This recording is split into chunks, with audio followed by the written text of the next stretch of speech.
ക്ലാസ്സിൽ നമ്മൾ ഡിസ്കസ് ചെയ്തത് ഫെർട്ടിലൈസേഷൻ വരെയാണ്. Double fertilisation, which are the products of double fertilisation എന്നൊക്കെയാണ്. Now we are discussing about post fertilization structures and events. That means after fertilization, what is happening in the embryo sac. അതാണ് നമ്മൾ ഇനി നോക്കാൻ പോകുന്നത്. അപ്പോൾ നിങ്ങൾക്ക് എല്ലാവർക്കും അറിയാം, നിങ്ങൾ പഠിച്ചതാണ് ബിഫോർ ഫെർട്ടിലൈസേഷൻ ഒരു എംബ്രിയോ സാക്ക് എങ്ങനെയാണ് നമ്മൾ നേരത്തെ വരച്ചതാണ് അല്ലേ. ബിഫോർ ഫെർട്ടിലൈസേഷൻ എങ്ങനെയാണ് എംബ്രിയോ സാക്ക്? എംബ്രിയോ സാക്ക് നമ്മൾ അവിടെ പറഞ്ഞാണ് it's A 7-celled 8-nucleated structure അല്ലേ. ഇപ്പൊ before fertilisation the embryo sac is a 7-celled 8-nucleated structure. ഇതെന്താണ് പറഞ്ഞു നോക്കൂ. ഇതെന്താണ്? എഗ് അല്ലേ. ഇത് രണ്ടും സൈനർജിഡ്സ് അങ്ങനെയല്ലേ പറയുന്നത്. ഇതോ സെക്കൻഡറി ന്യൂക്ലിയസ്. ഇത് മൂന്നോ ആന്റിപോഡൽസ്. അപ്പോൾ ഫെർട്ടിലൈസേഷന് മുമ്പ് എംബ്രിയോ സാക്ക് എങ്ങനെയാണ് ഇരിക്കുന്നത് എല്ലാവർക്കും അറിയാം. ഫെർട്ടിലൈസേഷന് മുമ്പ് എംബ്രിയോ സാക്ക് ഇരിക്കുന്നത് എങ്ങനെയാണ്? 7-celled 8-nucleated structure. എന്നാൽ ആഫ്റ്റർ ഫെർട്ടിലൈസേഷൻ എംബ്രിയോ സാക്ക് എങ്ങനെ ഇരിക്കും നോക്കേണ്ടത്. അപ്പൊ ഇതിൽ ബിഫോർ ഫെർട്ടിലൈസേഷനും ആഫ്റ്റർ ഫെർട്ടിലൈസേഷനും നോക്കിയാൽ ബിഫോർ ഫെർട്ടിലൈസേഷൻ ഇങ്ങനെ ഇരിക്കും, ആഫ്റ്റർ ഫെർട്ടിലൈസേഷൻ ഇങ്ങനെ ഇരിക്കും അല്ലെ. അതായത് ആഫ്റ്റർ ഫെർട്ടിലൈസേഷൻ നമ്മൾ നോക്കൂ, എന്ത് സംഭവിച്ചിരിക്കുന്നു? മുകളിലുള്ള 3 ആന്റിപോഡൽസും കേടായിപ്പോയി അല്ലെ. താഴെയുള്ള 2 സൈനർജിഡും പോയി. പകരം എഗ് എന്തായിട്ട് മാറി? സൈഗോട്ടായിട്ട് മാറി. സെക്കൻഡറി ന്യൂക്ലിയസ് എന്തായിട്ട് മാറി? പെന്നായിട്ട് മാറി. ഇത്രയും നമ്മൾ പഠിച്ചതാണ്. അപ്പൊ എത്ര ന്യൂക്ലിയസ് ഉണ്ട് ഇനി ആഫ്റ്റർ ഫെർട്ടിലൈസേഷൻ? പറയ്, 2 ന്യൂക്ലിയസ് അല്ലെ. ഏതൊക്കെയാണ്? ഒന്ന് സൈഗോട്ടിന്റെ ന്യൂക്ലിയസും ഒന്ന് പെന്നും. എന്താണ് പെന്നിന്റെ ഫുൾ ഫോം? കഴിഞ്ഞ നമ്മൾ നോട്ടിൽ എഴുതിയല്ലേ, എന്താണ്? പ്രൈമറി എൻഡോസ്പേം ന്യൂക്ലിയസ് അല്ലെ. എന്ന് പറഞ്ഞേ, പ്രൈമറി എൻഡോസ്പേം ന്യൂക്ലിയസ് ആണല്ലോ. അപ്പോൾ അങ്ങനെയാണെങ്കിൽ ആഫ്റ്റർ ഫെർട്ടിലൈസേഷൻ എംബ്രിയോ സാക്കിൽ എത്ര സെല്ല് കാണും? 2 സെല്ലുണ്ട്. അതുകൊണ്ടല്ലേ 2 ന്യൂക്ലിയസ് ഉള്ളത്. ഏതൊക്കെയാണ് ആ സെല്ല്? ഒരു സെല്ല് വളരെ കുഞ്ഞൻ സെല്ല് അല്ലേ. ആ സെല്ലിനെ എന്ത് വിളിക്കും? സൈഗോട്ട് എന്ന് വിളിക്കും. അത് 2N ആണെന്ന് നമ്മൾ കഴിഞ്ഞ ക്ലാസ്സിൽ പഠിച്ചു അല്ലെ. 2N ആണ്, ഡിപ്ലോയിഡ് ആണെന്ന് പറഞ്ഞു അല്ലെ. പിന്നെ ഈ എംബ്രിയോ സാക്ക് ഒരു വലിയ സെല്ല് കാണും. ആ എംബ്രിയോ സാക്കിന് ഒരു വലിയ സെല്ലായിട്ട് ആക്ട് ചെയ്യും. ആ സെല്ലിനെ എന്ത് വിളിക്കും നമ്മള്? പെക്ക് എന്ന് വിളിക്കും. പെക്കിന്റെ ഫുൾ ഫോം എന്താണെന്ന് അറിയോ? Primary endosperm cell. പെന്നിന്റെ ആണെങ്കിലോ പ്രൈമറി എൻഡോസ്പേം ന്യൂക്ലിയസ്. അപ്പൊ നമ്മൾ എങ്ങനെ പറയും? After fertilisation the embryo sac has 2 cells, zygote and peck. Peck possess a 3N nucleus അല്ലെ. ട്രിപ്ലോയിഡ് ന്യൂക്ലിയസ് അല്ലെ. That triploid nucleus is known as pen. Full form of pen is primary endosperm nucleus. Zygote is diploid, but pen is triploid. After fertilization embryo sac is 2-celled 2-nucleated structure. 2 cells are zygote and peck. 2 nuclei are zygote nucleus and pen. ഇത്രയും മനസ്സിലായല്ലോ. ഇനി നമ്മൾ നോക്കുന്നത് endosperm ഇല്ലേ. ആ endosperm അതായത് pen അല്ലെങ്കിൽ പെക്ക് എന്ന് പറഞ്ഞില്ലേ. അപ്പൊ അതിനെന്ത് സംഭവിക്കും എന്നുള്ളതാണ്. പിന്നെ സൈഗോട്ടിന് എന്ത് സംഭവിക്കുന്നു? രണ്ടും നിങ്ങൾക്കറിയാം. പെന്നിൽ നിന്ന്, പെന്നെന്ന് പറയുന്ന ന്യൂക്ലിയസ്, പെക്കെന്ന് പറയുന്ന സെല്ല്, അവിടെ നിന്ന് നമുക്കൊരു ടിഷ്യൂ ഡെവലപ്പ് ചെയ്യും. ആ ന്യൂട്രിറ്റീവ് ടിഷ്യൂ ആണ്. ആ ടിഷ്യൂവിന്റെ പേരാണ് എൻഡോസ്പേം. ദെൻ വി ഹാവ്, അപ്പൊ നമ്മൾ ഇനിയിപ്പോ പഠിക്കാൻ പോകുന്ന അതിനെ കുറിച്ചാണ് എൻഡോസ്പേം ഫോർമേഷൻ. എൻഡോസ്പേം ഫോർമേഷൻ, അതിന് ഈ ഒരു ഡയഗ്രം ഉണ്ട് കേട്ടോ. ഈ ഡയഗ്രം ഒന്ന് വരച്ചെടുക്കണം. ശ്രദ്ധിച്ചു നോക്കി വരയ്ക്കും.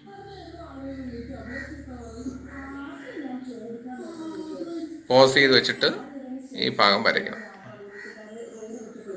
താഴത്തെ പടം ഇങ്ങനെ കണ്ടോ. താഴത്തെ പടത്തില് ഒരു കാര്യം കൂടി ലേബൽ ചെയ്യണം. എന്താണെന്നറിയോ? ഈ ടിഷ്യൂവിന്റെ പേരെന്താണ്? ഇതാണ് നമ്മുടെ ടിഷ്യൂ. എന്താണ്? ഇതാണ് എൻഡോസ്പേം.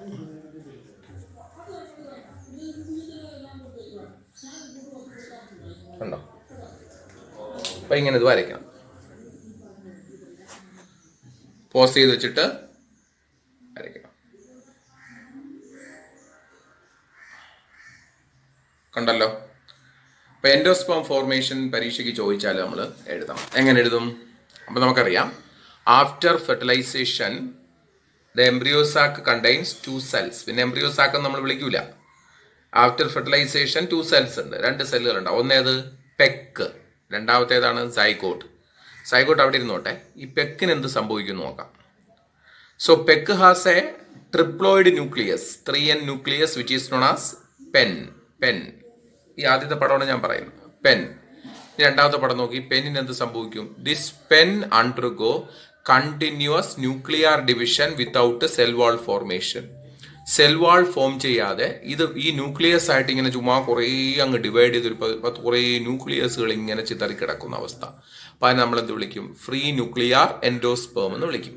ഉണ്ടോ? ഫ്രീ ന്യൂക്ലിയർ എൻഡോസ്പേം ആയിട്ട് മാറും. അപ്പോഴേക്ക് ഈ സൈഗോട്ട് ചെറുതായിട്ട് ഡിവൈഡ് ചെയ്ത് എന്തായിട്ട് മാറും? എംബ്രിയോ ആയിട്ട് മാറും. അത് നമുക്കിപ്പോൾ വേണ്ട. അപ്പൊ നമ്മൾ ഈ എൻഡോസ്പേമിന്റെ കാര്യം പറഞ്ഞാൽ മതി. ഈ ചേഞ്ചും കൂടെ വരച്ചേക്കണമെന്നേ ഉള്ളൂ. അപ്പൊ നമ്മൾ പറയും after fertilisation PEC contains a triploid nucleus known as PEN. This pen undergo continuous nuclear division without a cell wall formation. So, a free nuclear endosperm is formed. മനസ്സിലായോ? അടുത്ത പടം നോക്കൂ. Then, cell wall formation occurs. അത് കഴിഞ്ഞിട്ട് cell wall formation നടക്കുക. എവിടെ നിന്നാണ്? From the periphery. വശങ്ങളിൽ മാത്രം സെൽ വാൾ ഫോർമേഷൻ നടക്കും. അപ്പോൾ വശങ്ങളിൽ മാത്രം സെൽ വാൾ ഫോം ചെയ്യുകയും നടുക്ക് എന്തായിട്ടിരിക്കുകയും ചെയ്യും? ഫ്രീ ന്യൂക്ലിയർ ആയിട്ടിരിക്കുകയും ചെയ്യും. മനസ്സിലായോ? അപ്പോൾ വാൾ ഫോർമേഷൻ എവിടെ മാത്രം? വശങ്ങളിൽ മാത്രം. Then wall formation occurs at the periphery and central portion becomes free nuclear endosperm. Anda. Then finally the whole nucleus undergoes cell wall formation so that a cellular endosperm is formed. അവസാനം മുഴുവൻ ന്യൂക്ലിയസുകളും സെല്ലായിട്ട് മാറുമ്പോൾ നമുക്കൊരു endosperm കിട്ടും. Meanwhile, ആ ടൈമിൽ എന്ത് ചെയ്യും? This zygote becomes a small embryo. ഈ zygote എന്തായിട്ട് മാറും? എംബ്രിയോ ആയിട്ട് മാറും. Then what is the function of this endosperm? This endosperm provides nourishment to the developing embryo. Endosperm is a nutritive tissue or a tissue for nutrition or a tissue for nourishment which give nourishment to the developing embryo. അപ്പോൾ എംബ്രിയോയ്ക്ക് ആവശ്യമായിട്ടുള്ള food കൊടുക്കുന്ന ഒരു tissue ആണ് ആര്? Endosperm. അപ്പോൾ എൻഡോസ്പേമിന്റെ development മനസ്സിലായോ? After fertilisation PEG contains a single nucleus known as pen.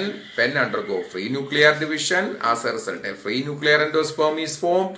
That free nuclear endosperm undergoes cell wall formation. At first, the cell wall formation is limited to the periphery. Then the complete tissue becomes cellular, and now a functional endosperm is formed. The function of endosperm is to provide nourishment to the developing embryo. മനസ്സിലായോ? അടുത്തതായിട്ട് നമ്മൾ ഈ coconut സീഡിനെ കുറിച്ച് അറിയാലോ നിങ്ങൾക്ക്. അതൊരു പ്രത്യേകതയുള്ളതാണ്. Coconut, അതായത് നമ്മൾ തേങ്ങ അറിയാലോ, തേങ്ങയുടെ കുരു, തേങ്ങ എന്ന് പറയുന്ന സീഡ്. അപ്പം അതിൽ തേങ്ങ നമ്മളിങ്ങനെ നെടുകെ മുറിച്ചെന്ന് വെച്ചു, കുറുകയല്ല, നെടുകെ മുറിച്ചെന്ന് വെച്ചു. നിങ്ങൾക്ക് എല്ലാവർക്കും അറിയാം, ഒരു തേങ്ങയിൽ 3 കണ്ണുകളുണ്ടല്ലേ. നമ്മൾ പൊതിച്ച് നോക്കുമ്പോൾ അതിൽ ഒരു കണ്ണിനെ മാത്രമല്ലേ നമുക്ക് തുരക്കാൻ പറ്റുള്ളൂ. ആ തുരക്കാൻ പറ്റുന്ന കണ്ണിലാണ് എംബ്രിയോ ഇരിക്കുന്നത്. കണ്ടോ, എംബ്രിയോ ഇരിക്കുന്നത്. ബാക്കി പിന്നെ നമ്മൾ തിരുവിയെടുക്കുന്ന ഭാഗം, ആ വെളുത്ത ഭാഗം ഇത്, പിന്നെ അകത്ത് വെള്ള. കണ്ടോ, ആക്ച്വലി ഈ തിരികെടുക്കുന്ന ഭാഗവും ഈ വെള്ളവും എൻഡോസ്പേമാണ്. 2 എൻഡോസ്പേമാണ്. അപ്പം ഈ വെള്ളത്തിനെ നമ്മൾ വിളിക്കുന്ന പേര് മിൽക്കി എൻഡോസ്പേം എന്നാണ്, അഥവാ കോക്കനട്ട് മിൽക്ക് എന്നാണ്. അത് ആക്ച്വലി ഫ്രീ ന്യൂക്ലിയർ എൻഡോസ്പേമാണ്. വെറുതെ ന്യൂക്ലിയസുകൾ, ഒരുപാട് ന്യൂക്ലിയസുകളും പിന്നെ ഷുഗറും മറ്റു വൈറ്റമിൻ കണ്ടന്റും എല്ലാം ഉണ്ട്. നല്ല ക്വാളിറ്റി ഉള്ള ഒരു ജ്യൂസാണത്. അതിനെ നമ്മൾ വിളിക്കുന്ന പേരാണ് കോക്കനട്ട് മിൽക്ക്. തേങ്ങാവെള്ളം എന്ന് നമ്മൾ പറയില്ലേ. അപ്പോൾ തേങ്ങാവെള്ളം എന്ന് പറയുന്നത് ആക്ച്വലി എന്താണ്? Free nuclear portion of endosperm.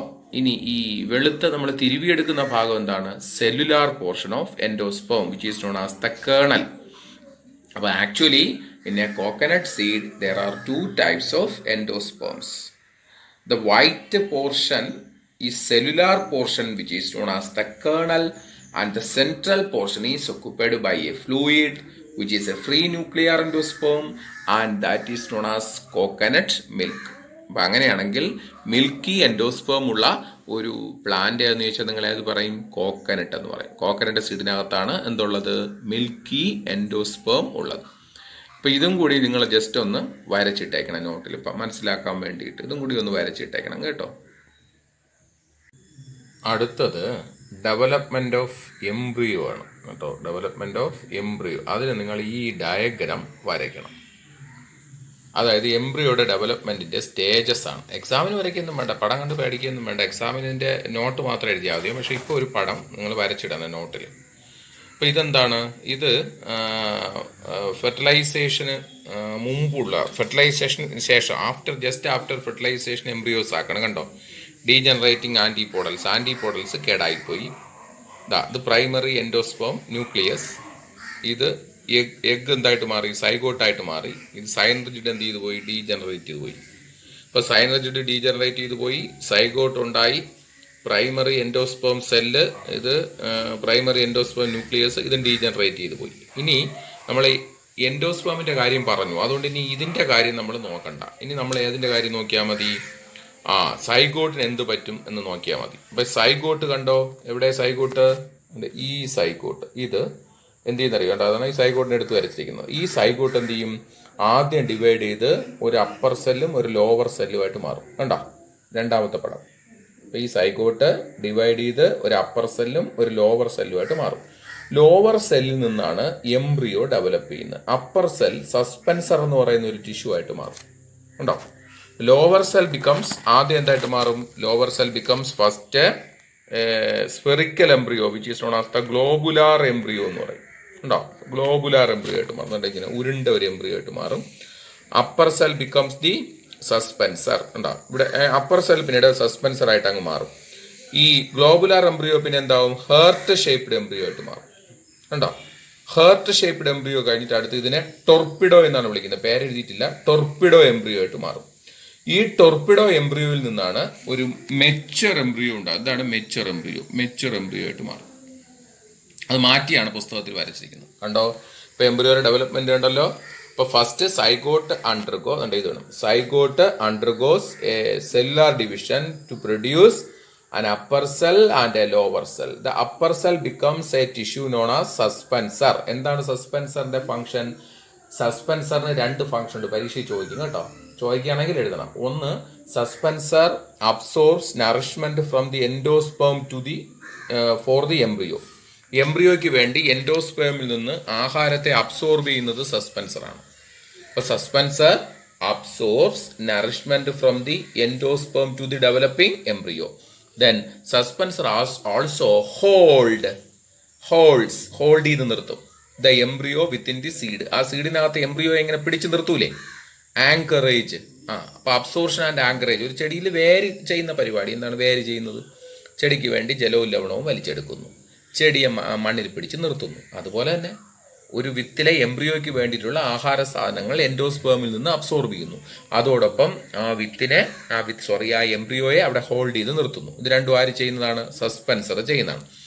എന്നിട്ട് ലോവർ സെല്ല്, അടിയിലത്തെ സെല്ല് എന്തായിട്ട് മാറും? അതാണ് ആദ്യം ഏത് സ്റ്റേജ് ആയിട്ട് മാറുന്നത്? Globular embryo. പിന്നെന്താവും? Heart shaped embryo. അത് കഴിഞ്ഞ് ഇതിനെ ടൊർപിഡോ എന്നാണ്, TORPEDO, ടൊർപിഡോ സ്റ്റേജിൽ നിന്ന് എന്തായിട്ട് മാറും? അതൊരു ഫങ്ഷണൽ എംബ്രിയോ ആയിട്ട് മാറും. ഇതാണ് ഒരു ഫങ്ഷണൽ ഡൈക്കോട്ട് എംബ്രിയോയുടെ പടം, അല്ലെങ്കിൽ മെച്വർ ഡൈക്കോട്ട് എംബ്രിയോയുടെ പടം. ഈ ഒരു എംബ്രിയോ ആയിട്ട് മാറും. മനസ്സിലായോ? അപ്പൊ ഈ ഇത്രയും പടങ്ങൾ വരയ്ക്കുന്നതോടൊപ്പം മെച്വർ എംബ്രിയോ ആയിട്ട് ഈ എംബ്രിയോയുടെ പടവും കൂടെ വരയ്ക്കണം. ഇത് പരീക്ഷയ്ക്ക് ലേബൽ ചെയ്യാൻ ചോദിക്കും. ഏതാണ്? ഒരു മെച്വർ ഡൈക്കോട്ട് എംബ്രിയോ ലേബൽ ചെയ്യാനായിട്ട് ചോദിക്കും. കാണാതെ ലേബൽ ചെയ്യാൻ പഠിക്കണം. അതിന്റെ പാർട്ട് പഠിച്ചാലേ നമുക്കത് ലേബൽ ചെയ്യാൻ പഠിക്കാൻ പറ്റുള്ളൂ. പാർട്ട് നമുക്ക് നോക്കാം. നോക്കൂ, ഒരു മെച്വർ ഡൈക്കോട്ട് എംബ്രിയോയുടെ പടമാണ് ഞാൻ ഈ വരച്ചിട്ടിരിക്കുന്നത്. ഞാൻ പറഞ്ഞു ടെക്സ്റ്റ് ബുക്കിൽ ഞാൻ നേരത്തെ കാണിച്ച പടം പോസ് ചെയ്ത് വരയ്ക്കണം. ഡൈക്കോട്ട് എംബ്രിയോയുടെ പടം ഞാൻ വരച്ചിരിക്കുന്നതിൽ അത്ര ഭംഗിയൊന്നുമില്ല. ടെക്സ്റ്റ് ബുക്കിലെ പടം ഉണ്ടല്ലോ, അത് നേരത്തെ തൊട്ട് മുമ്പ് നിങ്ങൾ കാണിച്ചു തന്നില്ല, അത് പോസ് ചെയ്ത് വെച്ചിട്ട് വരയ്ക്കണം. ഡൈക്കോട്ട് എംബ്രിയോയുടെ പാർട്സ് നോക്കൂ, ഡൈക്കോട്ട് എംബ്രിയോയുടെ ഭാഗങ്ങൾ നോക്കൂ. ഇത് വളരെ പ്രധാനപ്പെട്ട ഒരു ചോദ്യമാണ്. ലേബൽ ചെയ്യാൻ ഞാൻ പറഞ്ഞതുപോലെ എക്സാമിന് ചോദിക്കും.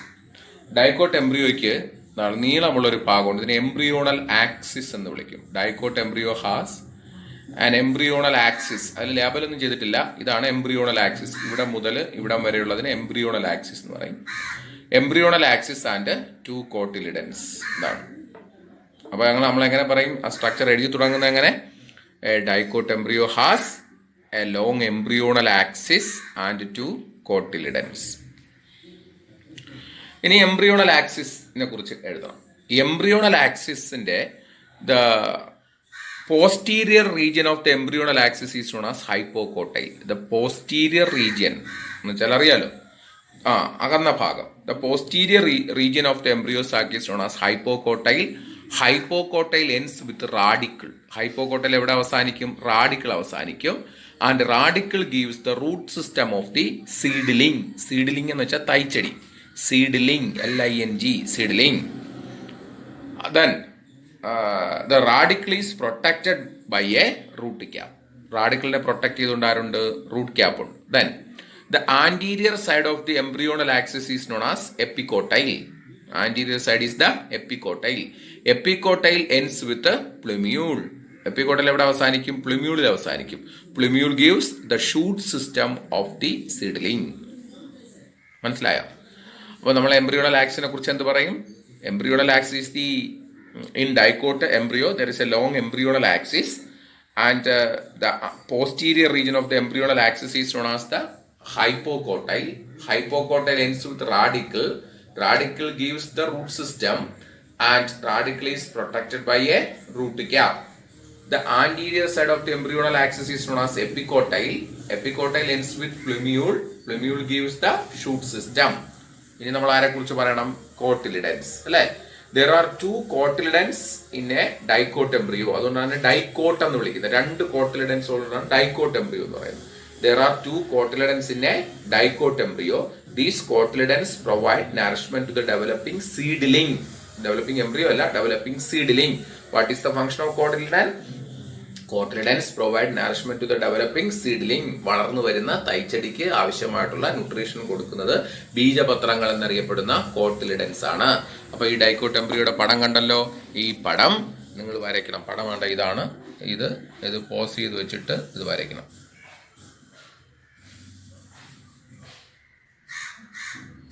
ക്ലിയർ ആവുന്നില്ലേ?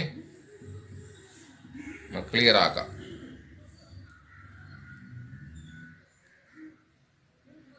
കണ്ടോ? പോസ് ചെയ്ത് വെച്ചിട്ട് വരയ്ക്കണേ. നല്ലതുപോലെ വരച്ചിടണം. Mature dicot embryo.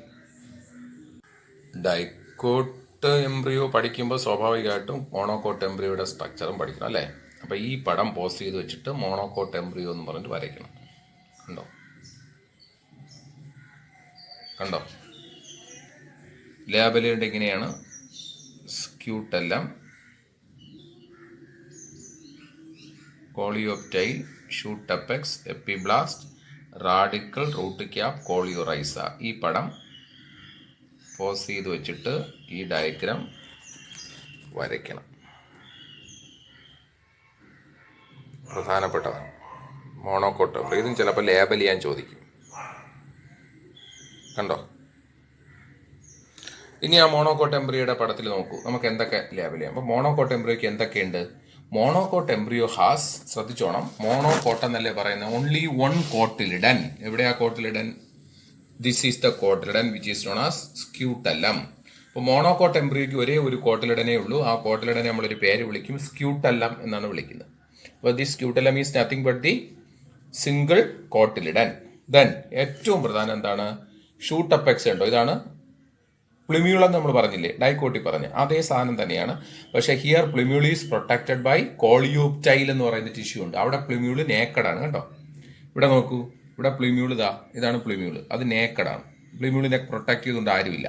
ഇവിടെയാണെങ്കിൽ ഈ ഷൂട്ട് അപ്പെക്സിനെയാണ് നമ്മൾ പ്ലുമ്യൂൾ എന്ന് വിളിക്കുന്നത്. പ്ലുമ്യൂൾ ഈസ് പ്രൊട്ടക്റ്റഡ് ബൈ കോളിയോപ്റ്റൈൽ എന്ന് പറയുന്ന ഒരു ടിഷ്യൂ ഉണ്ട്. കണ്ടോ? ഇനി ഇവിടുത്തെ എംബ്രിയോണൽ ആക്സിസിന് നല്ല നീളമാണ്. ഇവിടുത്തെ എംബ്രിയോണൽ ആക്സിസ് ഷോർട്ടാണ്, അത് ചെറുതാണ്. എംബ്രിയോണൽ ആക്സിസ് സ്മോൾ ആണ്. ഞാൻ ഡിഫറൻസ് ആണ് പറയുന്നത്, ഡൈക്കോട്ട് എംബ്രിയോയും മോണോകോട്ട് എംബ്രിയോ. ഒന്നാമത്തെ ഡിഫറൻസ് എന്താണ്? In dicot embryo there are 2 cotyledons. Column വരച്ചെഴുതണം. In monocot embryo there is only 1 cotyledon. In dicot embryo the embryonal axis is long. In മോണോകോട്ടം long and slender, നീളം കൂടിയതും മെലിഞ്ഞതുമാണ്. In monocot embryo the embryonal axis is short and stout, നീളം കുറഞ്ഞതും കുറുകിയതുമാണ്, stout. Then in dicot embryo the plumule is naked. In monocot embryo the plumule is protected by coleoptile. കണ്ടോ? ഇനി in dicot embryo radicle is protected by root cap. റാഡിക്കിളിനെ protect ചെയ്യുന്ന root cap ഉണ്ട്. Here radicle is protected by root cap and coleorhiza. രണ്ട് protection ഉണ്ട്, root cap and കോളിയോറൈസ. അപ്പം നിങ്ങൾ ചെയ്യേണ്ടത് ഈ മോണോകോട്ട് എംബ്രിയോയുടെ പരം വരച്ച് ലേബൽ ചെയ്യണം. എന്നിട്ട് അതിൻ്റെ താഴെ ചോദ്യമായിട്ട് ഞാൻ തരും, difference between dicot embryo and monocot embryo. അതിന് ഈ രണ്ട് പടങ്ങളും അടുത്തടുത്തുണ്ടെങ്കിലേ നിങ്ങൾക്ക് എഴുതാൻ പറ്റുള്ളൂ. ഡിഫറൻസ് നിങ്ങൾക്ക് എഴുതാൻ കഴിയുമെന്ന് ഞാൻ വിചാരിക്കുന്നു.